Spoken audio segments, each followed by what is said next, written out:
ഒരുപാട് കലാപ്രതിഭകളെ നേരിട്ട് കാണുകയും ചെയ്തല്ലോ. ആ കലാപ്രതിഭകളിലെ ഒരാളെ ഞാൻ ഇങ്ങനെ കൂട്ടിക്കൊണ്ട് പോരുകയാണ്. കൊച്ചിയിലേക്ക് നമ്മളിങ്ങ് എത്തിക്കാൻ പോവുകയാണ്.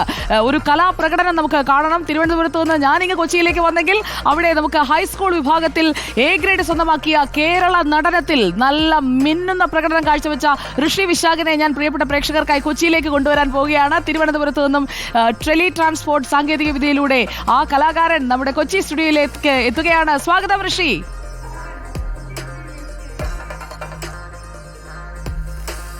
നമസ്കാരം.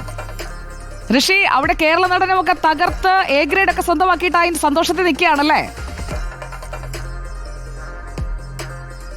അതെ അതെ ഋഷി, അപ്പൊ നമുക്ക് കേരള നടനത്തിലേക്ക് പോയാലോ? നമ്മളിവിടെ കൊച്ചിയിലേക്ക് വന്നാണ് ഇത് അവതരിപ്പിക്കുന്നത്. ഋഷി റെഡിയല്ലേ? തീർച്ചയായിട്ടും. അപ്പൊ നമുക്ക് തുടങ്ങാം. റെഡിയാണ്.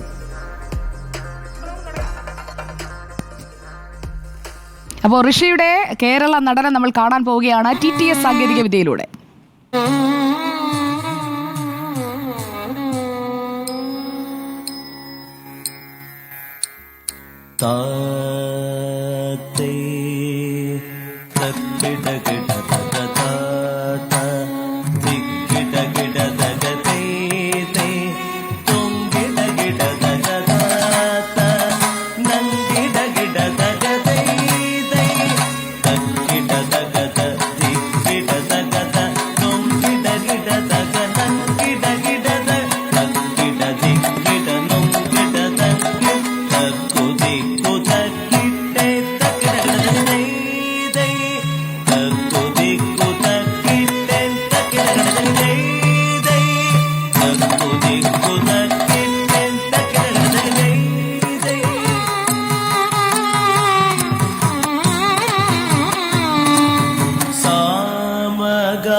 മറ്റൊരു ഗതിയില്ലാതലയുന്നു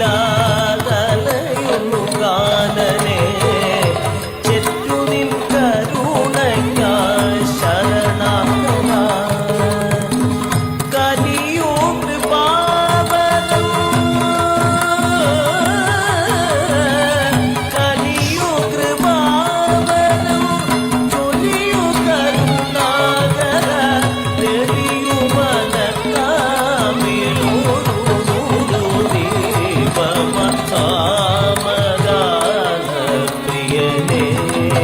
അപ്പൊ മോനെ, ഗംഭീരമായി. നമുക്ക് കേരള നടനം ഇങ്ങനെ എത്ര കണ്ടാലും മതി വരാത്ത ഒരു നൃത്തയിനമാണ്. ഹൈസ്കൂൾ വിഭാഗത്തിൽ ഇപ്പോൾ എ ഗ്രേഡ് സ്വന്തമാക്കിയാണ് ഋഷിക്കുട്ടൻ നമുക്കൊപ്പം ചേർന്നത്. അപ്പോൾ ഇനിയും ഒരുപാട് ഉയരങ്ങളിലേക്ക് എത്തട്ടെ. അപ്പോൾ റിപ്പോർട്ടറിന്റെ TTS സാങ്കേതിക വിദ്യയിലൂടെ നമ്മുടെ കൊച്ചി സ്റ്റുഡിയോയിലേക്ക് എത്തിയ ഋഷിക്കുട്ടനെ നമ്മൾ തിരിച്ച് തിരുവനന്തപുരത്തേക്ക് വിടുകയാണ്. നമുക്ക് വീണ്ടും കാണാം. മിടുക്കനായിട്ട് കൂടുതൽ കലയുടെ ഉയരങ്ങളിലേക്ക് ഋഷി എത്തട്ടെ.